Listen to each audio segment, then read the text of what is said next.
Hello everyone, I welcome you all to GK ocean YouTube channel. आज के इस particular video में हम लोग डिस्कस करने वाले हैं हिस्ट्री के 30 इंपॉर्टेंट क्वेश्चन जो कि आपके एग्जाम के लिए महत्वपूर्ण है।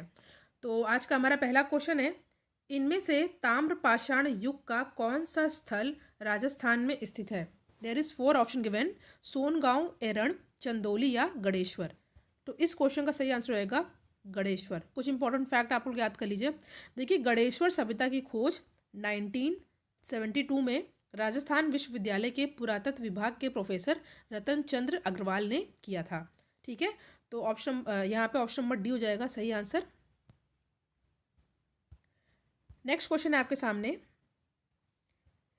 इनमें से किस ग्रंथ में सभा और समिति का उल्लेख एक वैदिक देवता की 2 पुत्रियों के रूप में किया गया है? यहाँ पे आपके सामने 4 ऑप्शन दे रखा है: ऋग्वेद, यजुर्वेद, अथर्ववेद या बृहदारण्यक उपनिषद। देखिए, आपको पता है कि ऋग्वेद जो है सबसे पुराना वेद माना जाता है। और बात की जाए इस क्वेश्चन की, तो देखिए वेदों में जो अथर्ववेद है, ठीक है, अथर्ववेद चौथा प्रमुख वेद है और ऐसा माना जाता है कि इसकी रचना जो है बाद में हुई थी। इस वेद में देवताओं की स्तुति के साथ चिकित्सा, साइंस यानी विज्ञान और दर्शन के भी मंत्र हैं। और अथर्ववेद में ही सभा और समिति को जो है प्रजापति की 2 पुत्रियां कहा है। तो यहाँ पे ऑप्शन नंबर सी हो जाएगा सही आंसर। ये क्वेश्चन इंपॉर्टेंट है। वीडियो आपके लिए हेल्पफुल हो तो वीडियो को आप लोग लाइक ज़रूर करिएगा और चैनल को सपोर्ट करने के लिए अगर आप लोग चाहें तो थैंक्स बटन बाय कर सकते हैं। थैंक्स बटन चैनल पर अटैच हो गया है। नेक्स्ट क्वेश्चन है, गौतम बुद्ध के महापरिनिर्वाण के पश्चात उनके शरीर के अवशेष यानी धातु के वितरण में किसने प्रमुख भूमिका निभाई? बहुत इंपॉर्टेंट क्वेश्चन है। यहाँ पे आपके सामने 4 ऑप्शन दे रखा है: अजातशत्रु, द्रोण, महाकश्यप या उपाली। तो इस क्वेश्चन का करेक्ट आंसर रहेगा ऑप्शन नंबर बी यानी कि जो है द्रोण। देखिए, महात्मा बुद्ध के महापरिनिर्वाण के पश्चात उनके शरीर धातु के वितरण में द्रोण ने बहुत ही प्रमुख भूमिका निभाई है। तो option number B is the correct answer. Next question है, वल्लभी में आयोजित जैन सभा की अध्यक्षता किसने की थी? देखिए, गुजरात में है वल्लभी। तो गुजरात के वल्लभी नामक स्थान पर जो दूसरी जैन संगीति हुई थी उसका आयोजन कब हुआ था? 512 ईस्वी में। और यह महासभा देवर्षि क्षमा श्रमण की अध्यक्षता में हुई थी। ठीक है, और द्वितीय जैन महासभा में जैन धर्म के ग्रंथों को अंतिम रूप से संकलित कर लिपिबद्ध कर दिया गया था। तो जो सही आंसर रहेगा यहाँ पे, वल्लभी में आयोजित जैन सभा की अध्यक्षता किसने की थी? तो ये की थी नागार्जुन ने। ठीक है, नेक्स्ट क्वेश्चन पे हम लोग आते हैं। सारे फैक्ट्स आपको याद कर लेना है। नेक्स्ट है, प्राचीन व्याकरणों के अनुसार निम्नलिखित में से कौन सा युग्म महिला शिक्षिकाओं को बताता है? तो इस क्वेश्चन का सही आंसर रहेगा आचार्य एवं उपाध्याय। ठीक है, तो यहाँ पे option number D is the correct answer. 6 question आपके सामने, लाजा होम अंश था। लाजा होम अंश था तो ये था विवाह अनुष्ठान का। ठीक है, लाजा होम विवाह का एक अनुष्ठान है। हिंदू धर्म में गृहस्थ की परिवार निर्माण की जिम्मेदारी उठाने योग्य शारीरिक, मानसिक और परिपक्वता आ जाने पर युवक युवतियों का विवाह संस्कार कराया जाता है। तो ये जो इसमें इंपॉर्टेंट फैक्ट है आपका, तो लाजा होम अंश था विवाह के अनुष्ठान का। ऑप्शन नंबर बी है सही आंसर। नेक्स्ट क्वेश्चन है कि निम्नलिखित में से किस अभिलेख में भारत युद्ध की काल गणना का उल्लेख मिलता है? ठीक है, यहाँ पे आपके सामने 4 ऑप्शन दे रखा है: पुलकेशिन द्वितीय के ऐहोल अभिलेख में, हर्ष के मधुबन ताम्रपत्र में, प्रभावती गुप्ता के पूना ताम्रपत्र में या ईशान वर्मन के हराहा अभिलेख में। तो इस क्वेश्चन करेक्ट आंसर हो जाएगा पुलकेशिन द्वितीय के ऐहोल अभिलेख में भारत युद्ध की काल गणना का उल्लेख मिलता है। ये इंपॉर्टेंट क्वेश्चन है, कभी कभी पूछा जाता है कि पुलकेशिन द्वितीय के, ये जो पुलकेशिन द्वितीय ने कौन सा अभिलेख बनवाया था? तो यह है ऐहोल अभिलेख। ठीक है,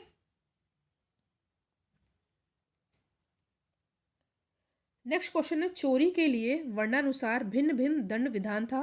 निम्नलिखित में से किसे सर्वाधिक दंड दिया जाता था? ब्राह्मण, क्षत्रिय, वैश्य या शूद्र?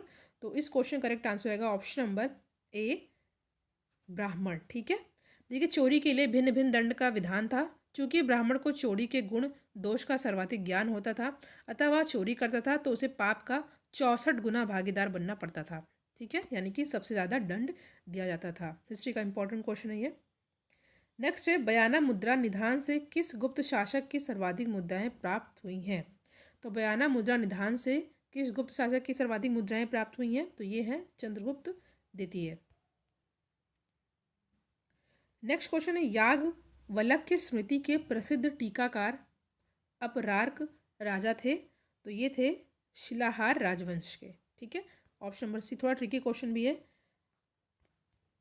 तो सभी क्वेश्चन को आपको अच्छे से याद कर लेना है। नेक्स्ट क्वेश्चन है निम्नलिखित में से राजतरंगिणी में वर्णित वह कौन सा राजा है जिसने स्वयं एक चर्मकार के घर जाकर त्रिभुवन स्वामी का मंदिर बनवाने के लिए उसकी कुटिया की जमीन मांगी। आपके सामने यहाँ पे 4 ऑप्शन है, अवंती मरवा, चंद्रापीठ, मुक्तापीठ, ललितादित्य या तारापीठ।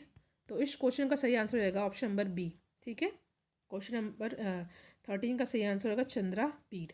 ठीक है, और राजतरंगिणी जो है कल्हड़ द्वारा रचित एक संस्कृत ग्रंथ है, ये भी कई बार एग्जाम में पूछा जाता है और इसमें कश्मीर के इतिहास का वर्णन है। ठीक है, बहुत इंपॉर्टेंट फैक्ट है आपके सामने, B is the correct answer. Next question है राष्ट्रकूट राजाओं द्वारा जारी और उनके सचिवों द्वारा अभिलिखित आदेशों को कहा जाता है क्या, तो ये कहा जाता है राजश्रावितम।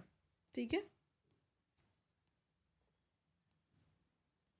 नेक्स्ट क्वेश्चन है वह सुल्तान जिसे उसकी उदारता के लिए लाख बख्श के नाम से भी जाना जाता था, उसका नाम आपको बताना है। तो इस क्वेश्चन का सही आंसर रहेगा option number A Qutubuddin Aibak. कुछ इंपॉर्टेंट फैक्ट आपको यहाँ से याद कर लेने हैं, जैसे कि गुलाम वंश का संस्थापक कुतुबुद्दीन ऐबक था और उसको उनकी उदारता के लिए लाख बख्श के नाम से जाना जाता था। इसी ने दिल्ली में जो है कुतुब मीनार की नींव रखी थी और जिसको बाद में इल्तुतमिश ने पूरा करवाया था। और कुतुबुद्दीन ने अजमेर में 2.5 दिन का झोपड़ा नामक मस्जिद का निर्माण करवाया था। तो यहाँ पे option number A is the correct answer और ये इंपॉर्टेंट है, कई बार एग्जाम में पूछा भी जाता है। वीडियो को आप लोग शेयर भी ज़रूर करिएगा। नेक्स्ट क्वेश्चन है 1232 के ग्वालियर अभियान की स्मृति में एक स्मारकीय सिक्का जारी किया गया, इस पर इल्तुतमिश के अतिरिक्त और किसका नाम उत्कीर्ण था। तो जो सही आंसर है यहाँ पे हो जाएगा आपके सामने रजिया सुल्तान का। ठीक है, option number D is the correct answer. तो 1232 ईस्वी में ग्वालियर अभियान से वापस इल्तुतमिश ने अपना उत्तराधिकारी जो है रजिया को ही घोषित कर दिया था और इस अभियान की स्मृति में एक सिक्का जारी किया गया। इस सिक्के पर इल्तुतमिश के अतिरिक्त दूसरा नाम रजिया का था। ठीक है, रजिया के बाद में अपने सिक्कों पर उमरत उल निश्वा की उपाधि भी अंकित करवाई थी। ठीक है, रजिया ने जो है बाद में, अब ये क्वेश्चन पूछा जाता है कि अपने सिक्कों पर क्या उपाधि अंकित करवाई थी, तो ये है उमरत उल निश्वा।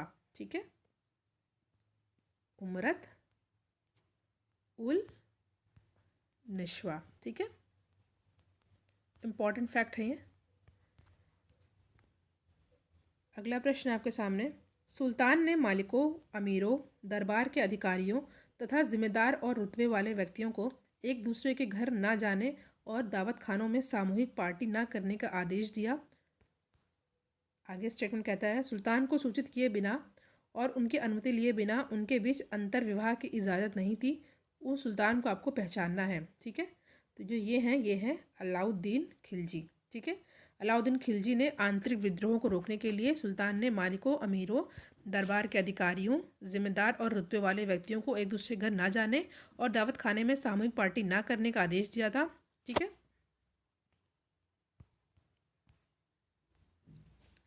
नेक्स्ट है इब्न बतूता वर्णन करता है कि सुल्तान ने पुरुषों गुलामों को मुक्त कराने के लिए बुधवार का दिन, महिला गुलामों को मुक्त कराने के लिए शुक्रवार का दिन तथा पुरुषों गुलामों की शादी महिला गुलामों से कराने के लिए शनिवार का दिन तय किया था। सुल्तान को पहचानना है। ये थोड़ा ट्रिकी क्वेश्चन है बट इम्पॉर्टेंट है, तो जो सही आंसर रहेगा ये हो जाएगा मोहम्मद बिन तुगलक, MBT। ठीक है, इम्पॉर्टेंट है, ऐसे क्वेश्चन भी पूछे जाते हैं। नेक्स्ट है निम्नलिखित में से किस शासक के शासनकाल में अपधातु मुद्रा यानी कि बिलियन करेंसी ने चांदी के सिक्कों को लगभग पूरी तरह प्रतिस्थापित कर दिया था। तो ये है फिरोज शाह तुगलक। ठीक है, दिल्ली यहाँ पे हो जाएगा सी इज़ द करेक्ट आंसर। तो दिल्ली सल्तनत के अकबर कहे जाने वाले फिरोज शाह तुगलक के शासनकाल में बिलियन करेंसी यानी कि अपधातु मुद्रा ने चांदी के सिक्कों को पूरी तरह विस्थापित कर दिया था। नेक्स्ट क्वेश्चन है वह वाद विवाद तथा शास्त्रार्थ में गहरी दिलचस्पी रखता था और जब श्रीनाथ ने उसकी रच कवि डिडिम्बा को एक शास्त्रार्थ में परास्त कर दिया तो उसने उसे कवि सार्वभौम की उपाधि से सम्मानित किया और उसे सोने के सिक्कों से नहलाया। ठीक है, सोने के सिक्कों से नहलाया। विजयनगर के उस शासक की पहचान करनी है आपको। तो ये कौन थे? ये थे देवराय द्वितीय। तो B is the correct answer. Next question, निम्नलिखित में से किस सिख गुरु ने सिखों के लिए प्रथम प्रतीक तीर्थ केंद्र की स्थापना की जिसमें स्नान करने के लिए पानी तक पहुंचने के लिए 84 सीढ़ियों वाले कुएं जो सिखों के लिए पवित्र स्थल हो गया था का निर्माण किस स्थान पर किया? तो ये सही आंसर होगा गुरु अमरदास, ठीक है, गोविंदवाल में। ठीक है, तो B is the correct answer. Next है, मराठी भक्ति काव्य में उपदेश रूपक के रूप में वर्गीकृत कविताओं को क्या कहा जाता था? इंपॉर्टेंट क्वेश्चन फिर से देखते हैं। मराठी भक्ति काव्य में उपदेश रूपक के रूप में वर्गीकृत कविताओं को क्या कहा जाता था? There is 4 option given and the correct answer is Bharud. ठीक है, A is the correct answer. Next is, निम्नलिखित में से कौन सा सुल्तान अपने फरमान में अमीरों को मसनद आली के नाम से संबोधित करता था? तो ये हो जाएगा option number D, Bahlol Lodi. ठीक है, लोधी वंश के संस्थापक हैं बहलोल लोदी थे और बहलोल लोदी अपने सरदारों को बड़ा सम्मान करता था और अपने सरदारों को मकसद अली कहकर बुलाता था, पुकारता था। नेक्स्ट है, निम्नलिखित में से किस इतिहासकार के अनुसार 1592 में अकबर के साम्राज्य में लगभग 120 नगर और 3200 कस्बे थे? तो किस इतिहासकार के अकॉर्डिंग है ये? तो ये है option number A, Nizamuddin Ahmad. ठीक है। नेक्स्ट इज, मुगल बैलेस्टर स्तंभों के एकमात्र अवशेष के उदाहरण निम्नलिखित में से किस मुगल बादशाह के किला महलों में मिलते हैं? तो ये है शाहजहां। नेक्स्ट क्वेश्चन इज, निम्नलिखित ईरानी चित्रकारों में से पिता पुत्र का कौन सा जोड़ा हुमायूं के दरबार में था? देखिए, हुमायूं के दरबार में था, आपको नाम पूछा जाता था कौन कौन थे, तो बट अभी क्वेश्चन को बदल करके क्या पूछा है, आंसर वही है हालांकि, बट अभी स्टेटमेंट में बोल दिया गया पिता पुत्र का जोड़ा। ठीक है, तो ये कौन थे? तो ये थे option number C, Abdul Samad और सैयद अली। ठीक है, तो थोड़ा चेंजेस है स्टेटमेंट में बट आंसर वही है, option number C is the correct answer. Next question is, 1724 में हैदराबाद के स्वायत्तशासी राज्य की स्थापना किसने की थी? तो इस क्वेश्चन करेक्ट आंसर होगा option number B, Asaf Jha ने। ठीक है। नेक्स्ट है, 1859-60 में दिगंबर विश्वास और विष्णु विश्वास ने किस आंदोलन का नेतृत्व किया था? इंपॉर्टेंट क्वेश्चन है।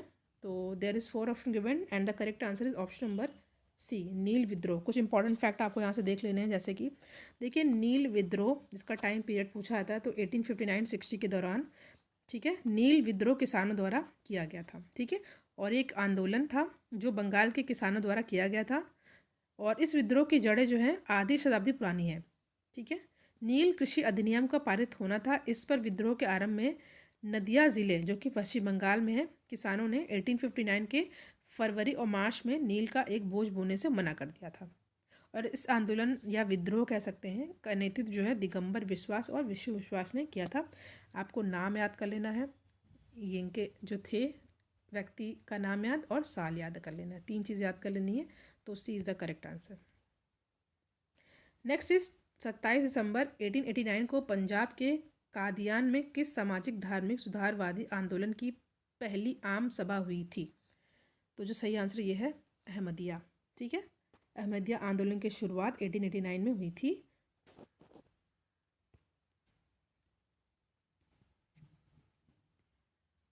नेक्स्ट है, निम्नलिखित में से किस महिला समाज सुधारक ने सुल्ताना का सपना और अवरोध बासनी नामक लघु कहानियाँ लिखी जिसमें मुसलमानों में प्रचलित पर्दा प्रथा की आलोचना की गई है? तो इस क्वेश्चन का सही आंसर होगा ऑप्शन नंबर डी, बेगम रुकैया सिखावत हुसैन। नेक्स्ट, 1926 में गठित all India depressed classes association के प्रथम निर्वाचित अध्यक्ष कौन थे? तो ये हैं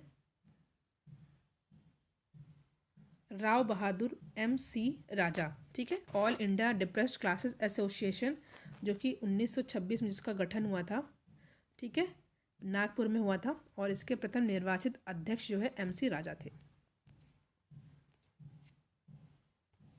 नेक्स्ट 31 अक्टूबर 1920 को स्थापित all India trade union Congress के प्रथम अध्यक्ष कौन थे? तो ये थे लाला लाजपत राय। नेक्स्ट क्वेश्चन, यह कथन किसने लिखा है? पूरा इतिहास विचारों का इतिहास है। तो ये सही आंसर हो जाएगा option number B, R.G. Collingwood. ठीक है, इतिहासकार जो है R.G. कॉलिंगवुड का कथन था कि पूरा इतिहास विचारों का इतिहास है। लास्ट क्वेश्चन है आज का, निम्नलिखित में से कौन से सूत्र दीर्घ निकाय से संबंधित है? निम्नलिखित में से कौन से सूत्र दीर्घ निकाय से संबंधित है? आपके सामने 4 ऑप्शन है, तो सही आंसर होगा ऑप्शन नंबर डी। ठीक है, option number D is the correct answer. तो यहाँ पे हमने हिस्ट्री के इंपॉर्टेंट क्वेश्चन को डिस्कस किया।